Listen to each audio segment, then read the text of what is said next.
At approximately 6:58 hours on June 12, 1972, a jogger discovered the body of Julia Ann Whitaker in a wooded area adjacent to State Route 595, roughly 4.2 miles southeast of Richmond, Kentucky. The victim was partially covered with pine debris, suggesting concealment post-mortem. Preliminary observation revealed signs of trauma consistent with blunt force injury to the cranium. Whitaker, a graduate student at Eastern Kentucky University, had been reported missing by her fiancé, James Hargrave, on June 6, 1972. Their wedding was scheduled for June 13th. Julia Ann Whitaker was described as studious, soft-spoken, and socially cautious. She was raised in Frankfort and was pursuing a master's degree in education. Known for her methodical habits, she rarely deviated from routine. Friends noted she had expressed concerns about James's mother, Margaret Hargrave, who had allegedly voiced disapproval of their engagement. Interviews with friends and relatives painted a picture of increasing tension between Julia and her future mother-in-law. Margaret Hargrave, a retired elementary school teacher, had openly criticized Julia for being unfit to be a Hargrave wife, citing her urban upbringing, secular views, and perceived lack of domesticity. Julia, in private correspondence to a friend dated May 19, 1972, wrote, "She doesn't like me, not for who I am, but for who I'm not. I'll never be the farm girl she wanted James to marry." Despite this disapproval, James and Julia appeared close.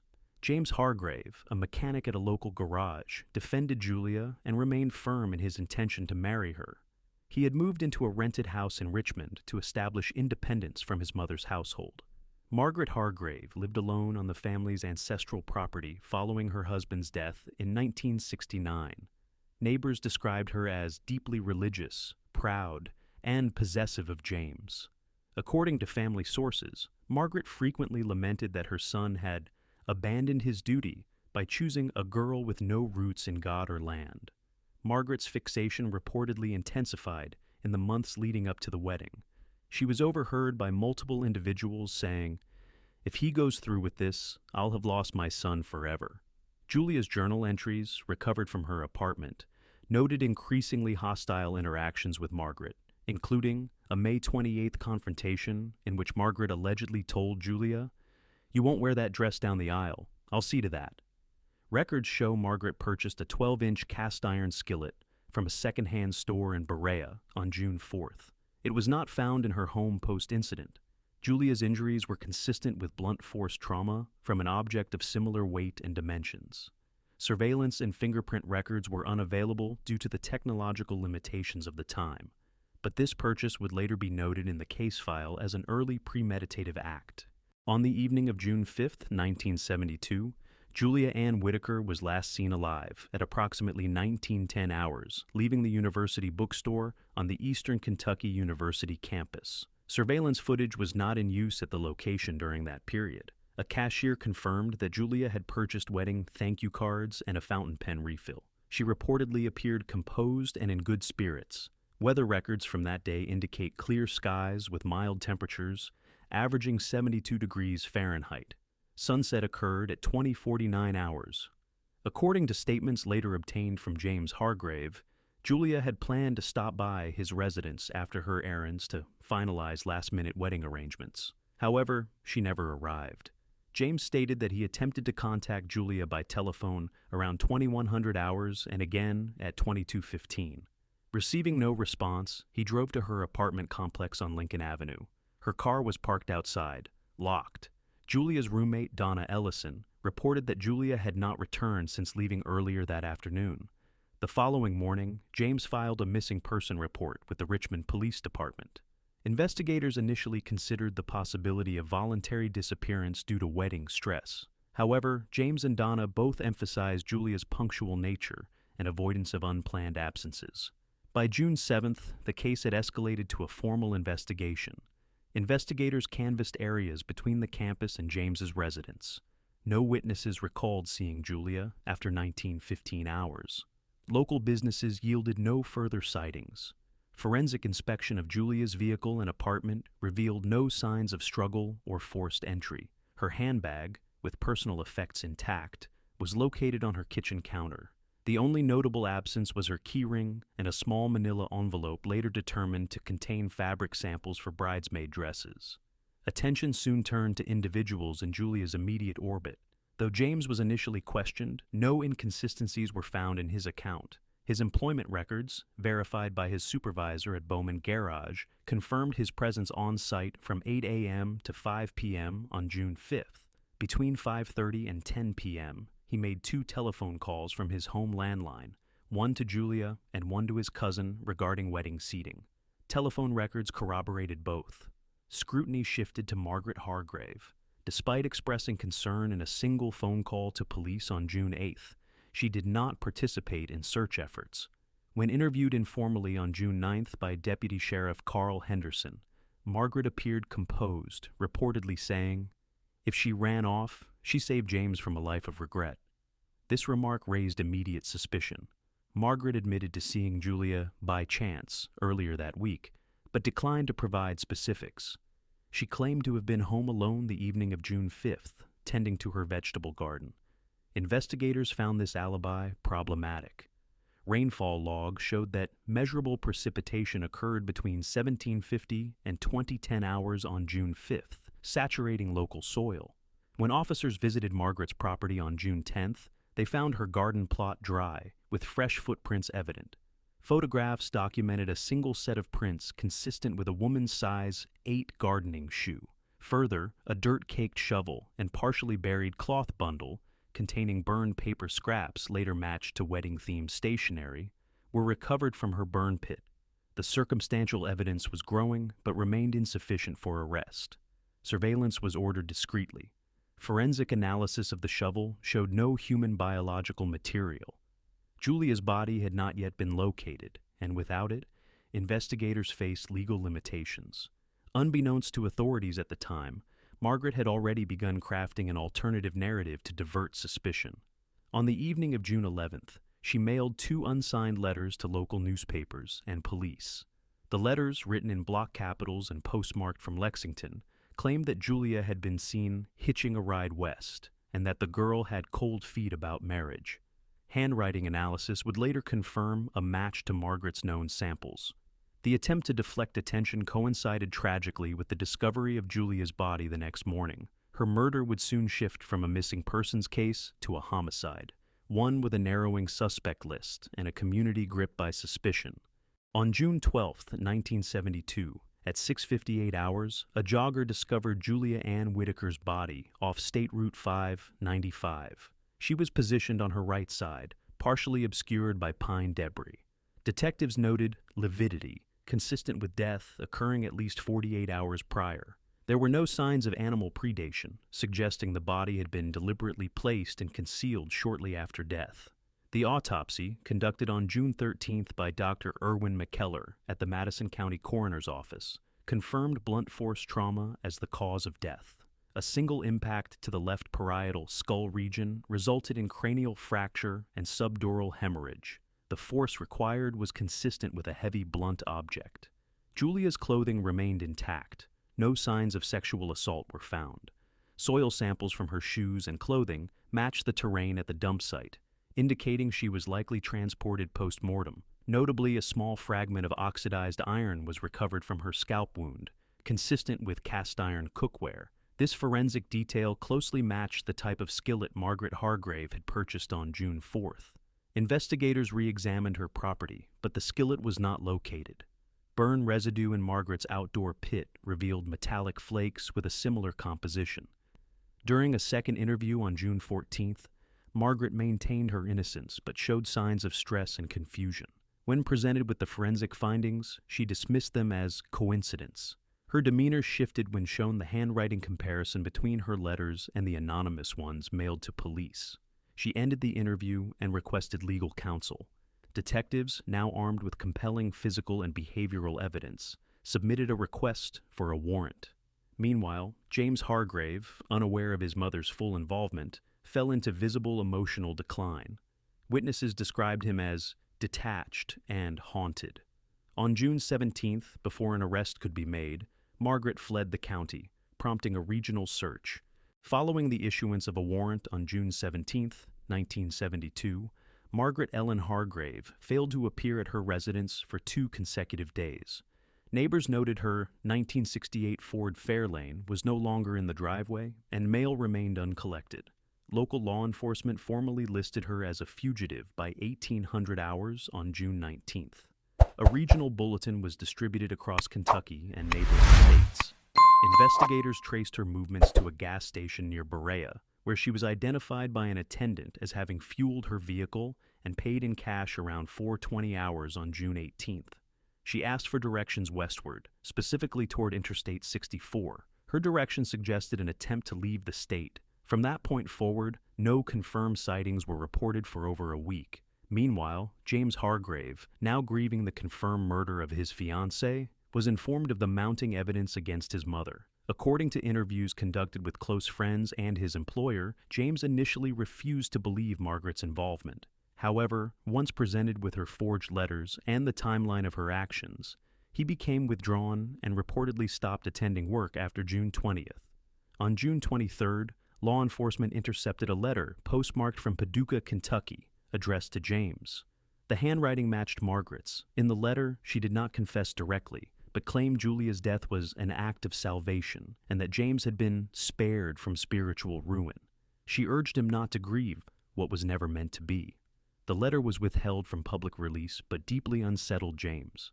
According to his cousin, with whom he was staying, James began displaying signs of depression and sleep deprivation. He made no further public statements, ceased communication with investigators, and was last seen alive on the evening of June 25th. At approximately 7:45 hours on June 26th, 1972, James's body was discovered in the barn loft of his late father's farmstead. He had hanged himself using a length of rope once used for livestock restraint. A single-page note was found in his shirt pocket, written in pencil. "I could not choose between the one I loved and the one who raised me. Now neither remains." The death was ruled a suicide by the Madison County coroner. No foul play was suspected. The timing of the act, 10 days after Julia's confirmed murder and 1 week after Margaret's disappearance, indicated a clear psychological collapse driven by grief and divided loyalty. Law enforcement now faced the added burden of a public shaken by not 1, but 2 deaths, and a suspect who had vanished into anonymity. The Hargrave farmhouse was sealed and cataloged as a crime scene. Despite increased efforts, no new leads surfaced regarding Margaret's whereabouts. By the end of June 1972, investigators began quietly referring to the case not just as a domestic homicide, but as a double tragedy, one that ended not only Julia Ann Whitaker's life, but also that of the man who loved her. The woman believed responsible remained missing. By July 1st, 1972, Margaret Ellen Hargrave remained unaccounted for. A regional manhunt, initially focused on Kentucky, was expanded to include Tennessee, Indiana, and West Virginia.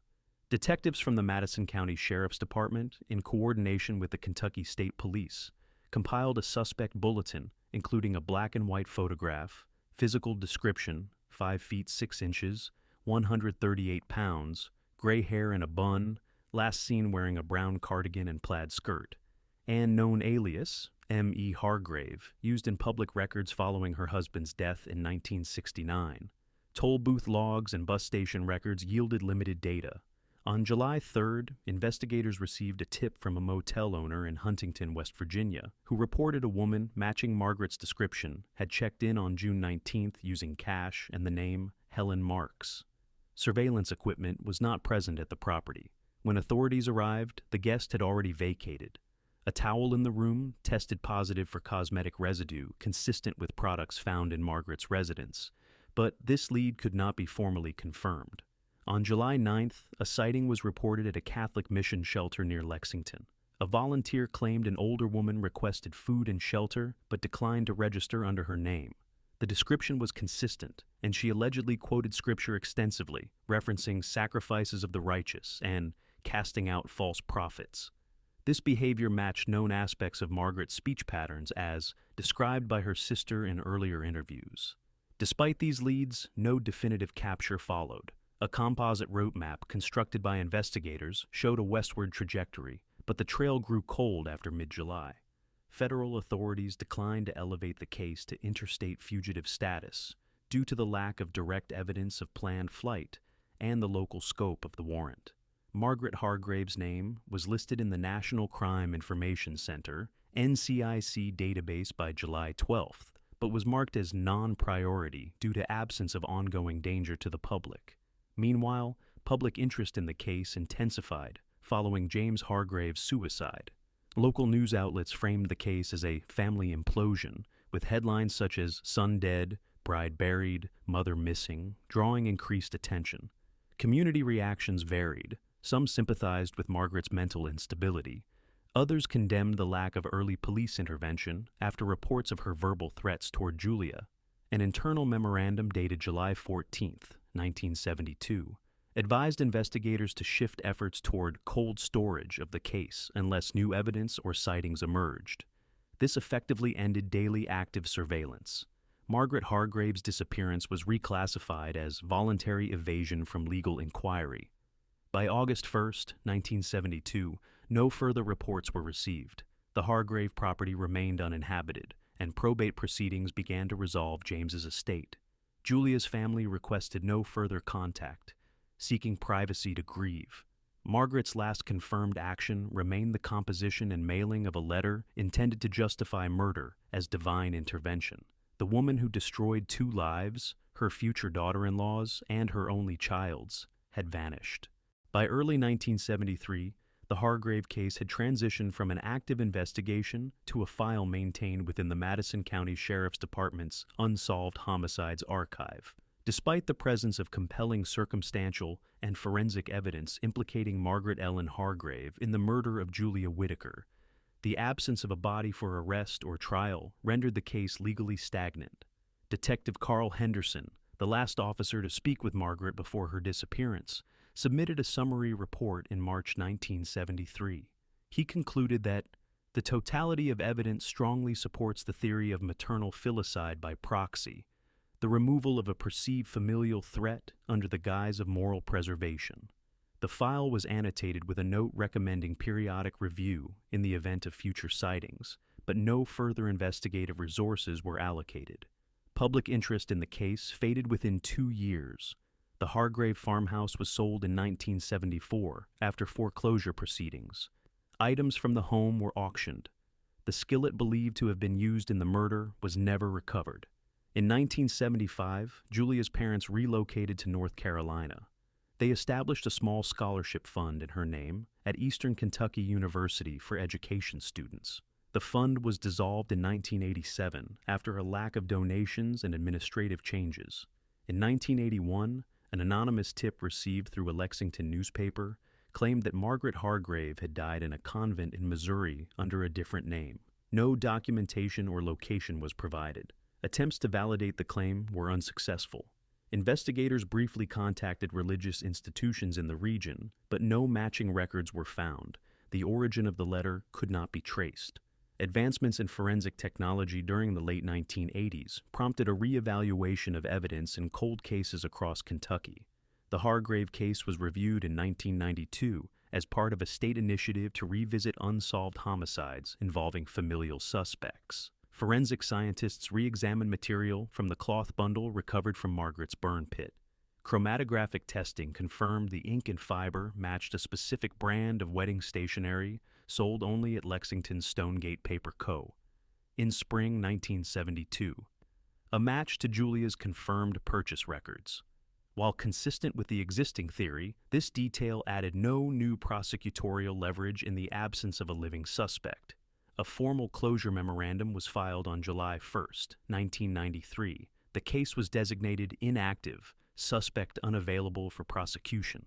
It was not marked solved, but no further action was recommended. The document noted that existing evidence satisfies investigative burden, but fails to meet trial standard in the suspect's absence. Margaret Hargrave was never declared legally dead. No will or estate documents were discovered. Her disappearance remains one of the few long-term fugitive cases in Kentucky history involving a suspect over the age of 50. She would have been 74 years old at the time of the file's closure. The psychological aftermath of the case left an enduring mark on the Richmond community. Former classmates of Julia Whitaker, who had been bridesmaids-in-waiting, described the week of June 1972 as a month frozen in time, invitations unsent, dresses unworn, questions unanswered. Some reported they never received closure. James Hargrave's gravestone bears no mention of family. His plot lies beside his father's in a rural Madison County cemetery. Julia was buried in Frankfort under her maiden name. The wedding date, June 13, 1972, was never engraved on either memorial. As of this report, no additional evidence or sightings have emerged. The case file remains on record, a reminder of a mother's obsessive control, a son's unbearable grief, and a bride's life cut short before her wedding vows were ever spoken. Following the case's archival in 1993, the Hargrave file remained dormant, its contents reviewed only during occasional audits or cold case training. Among law enforcement, the murder of Julia Ann Whitaker stood as a rare instance of familial homicide motivated not by passion, but by control cloaked in moral righteousness. In 2001, a deputy digitized the original documents due to degradation of physical records. This effort briefly revived interest, but yielded no new evidence. Financial and postal records confirmed no trace of Margaret Hargrave's identity or activity after June 1972. Despite persistent theories, there was no indication she received outside help or ever resurfaced under a new name. Psychological evaluations of her behavior post-crime, particularly the letter to her son, frame Margaret as likely suffering from religious delusion and narcissistic fixation. Experts concluded that her moral framework had collapsed into a belief system where murder was justified as spiritual preservation. Her obsession with keeping James within her orbit ultimately led to 2 deaths. The community absorbed the tragedy quietly. Julia's parents moved away. James's estate was resolved through probate. A simple plaque was installed at Eastern Kentucky University in 2012 in Julia's honor. In memory of Julia Ann Whitaker, 1948 to 1972, a student whose future was taken but not forgotten. The Hargrave farmhouse was sold. No subsequent residents reported disturbances. Margaret Hargrave was never declared legally dead, but law enforcement internally acknowledged her probable demise due to age. The final entry in the file reads, "Case inactive, suspect unavailable, evidence supports homicide." What began as a maternal objection ended as an unresolved double tragedy. One woman erased before her wedding day, and one son consumed by the impossibility of choosing between love and blood. The law never found Margaret Hargrave, and no court ever heard her name. But in the quiet records of Madison County, her crime is written, preserved, and remembered.